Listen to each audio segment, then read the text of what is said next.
نحمده ونصلي ونسلم على رسوله الكريم أما بعد فأعوذ بالله من الشيطان الرجيم بسم الله الرحمن الرحيم قل إن كنتم تحبون الله فاتبعوني يحببكم الله ويغفر لكم ذنوبكم والله غفور رحيم قل أطيعوا الله وأطيعوا الرسول فإن تولوا فإن الله لا يحب الكافرين صدق الله العظيم. ایک مرتبہ درود پاک پڑھ لیں.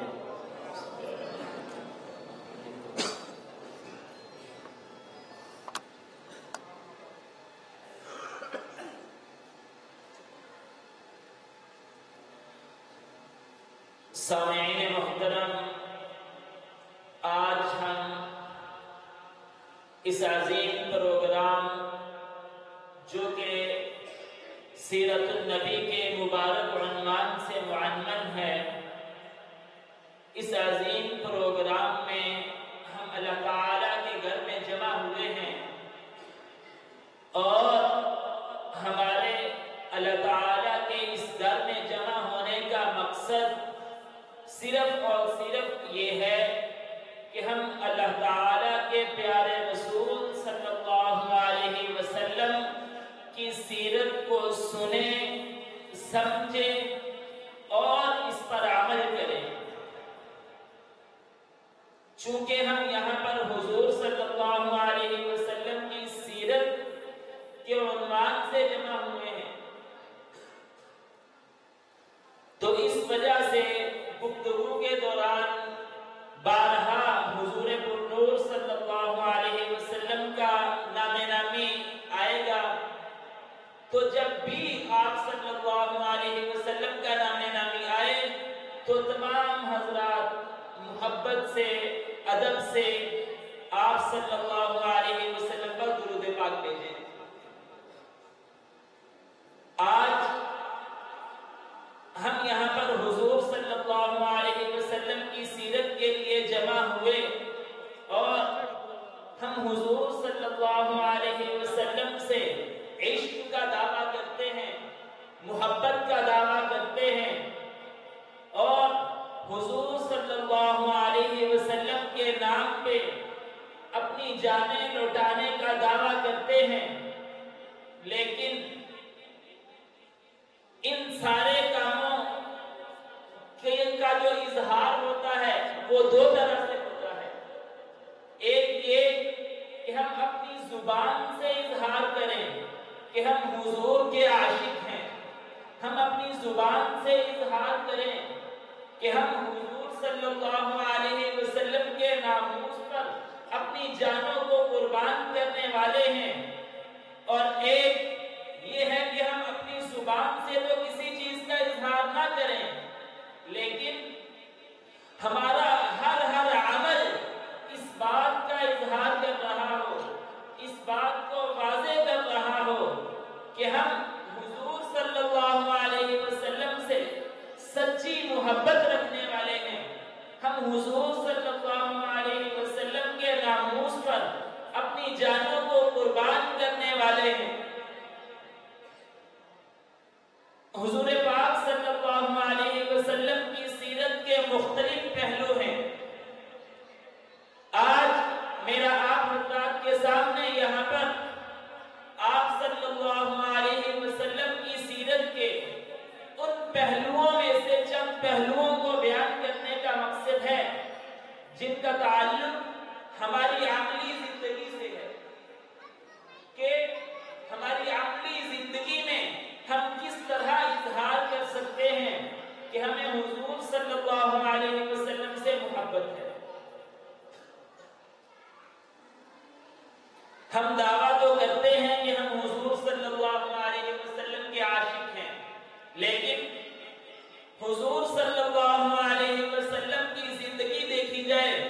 تو آپ صلی اللہ علیہ وسلم نماز کی قضا نہیں ہونے دیتے. آپ صلی اللہ علیہ وسلم کی زندگی میں غزوہ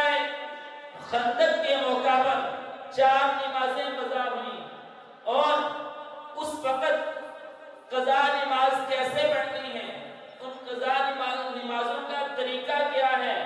یہ صحابہ کو معلوم ہوا اور صحابہ کے ذریعے یہ بات ہمیں معلوم ہوئی، اور ہم دیکھتے ہیں کہ ہماری کوئی عذر نہیں ہے، کوئی بیماری نہیں ہے، کوئی وجہ نہیں ہے، اس کے باوجود جب مسجد میں مؤذن اعلان کرتا ہے حی علی الصلاۃ، حی علی الصلاۃ، حی علی الفلاح، حی علی الفلاح، کہ نماز کی طرف آ جاؤ مسلمانوں، کامیابی کی طرف آ جاؤ، لیکن ہم گھر میں بیٹھے رہتے ہیں، پڑے رہتے ہیں۔ مسجد میں جب نماز کا وقت ہوتا ہے تو چند ایک لوگ حاضر ہوتے ہیں۔ کیا نماز حضور صلی اللہ علیہ وسلم کی سیرت کا حصہ نہیں؟ نماز ہمارے اوپر فرض نہیں؟ آپ صلی اللہ علیہ وسلم کی زندگی تو ہمیں یہ بات بتاتی ہے کہ ایک وقت آپ صلی اللہ علیہ وسلم کے مروز الوفات میں ایسا بھی آیا کہ آپ صلی اللہ علیہ وسلم دو صحابہ کے کندھوں پہ سہارا لیے ہوئے، پاؤں گھسٹتے ہوئے مسجد میں نماز کے لیے تشریف لا رہے ہیں،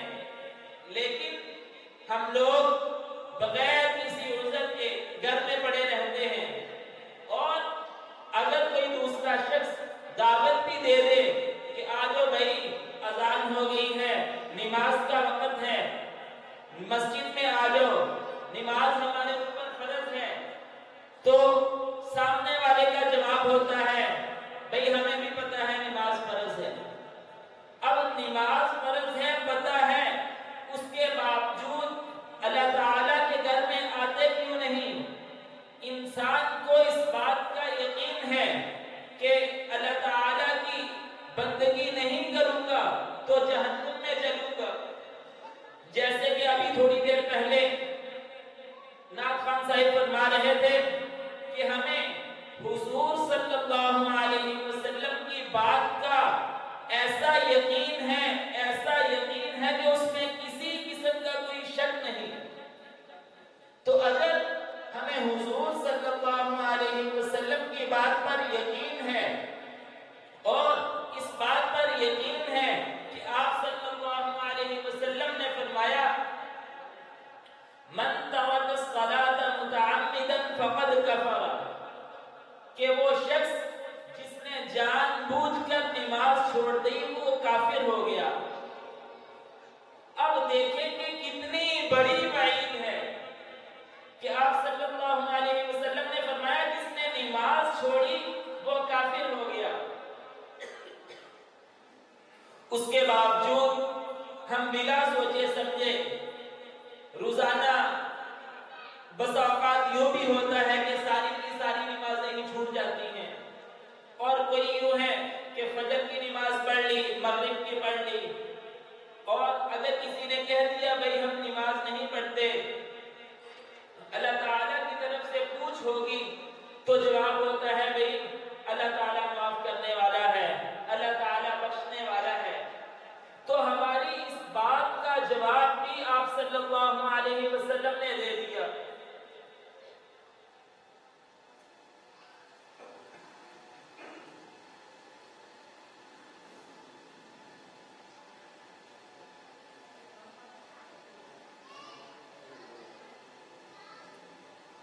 ہماری اس بات کا جواب بھی آپ صلی اللہ علیہ وسلم نے دیا۔ آپ صلی اللہ علیہ وسلم نے فرمایا العاقل من دان نفسه وعمل لما بعد الموت والعاجز من اتبع نفسه هواها وتمنى على الله، کہ عقل مند شخص وہ ہے جس نے اپنے آپ کو اللہ تعالیٰ کی بندگی میں لگا دیا۔ عقل مند شخص وہ ہے جس نے اپنے نفس کو اپنا تابع بنا لیا، اور بے وقوف شخص وہ ہے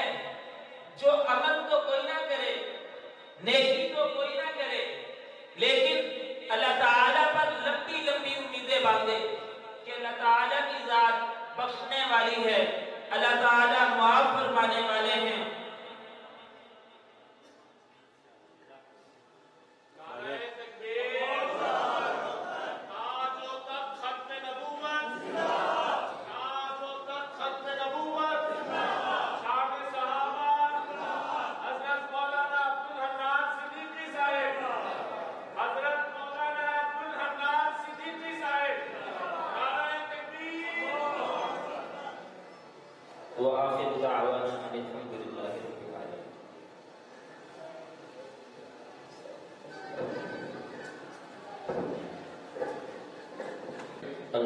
الحمدللہ ہمارے مہمان خصوصی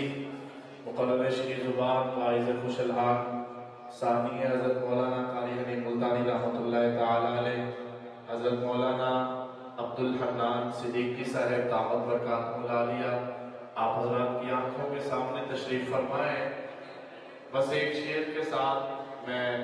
اپنے حضرت صدیقی صاحب کو دعوت دوں گا۔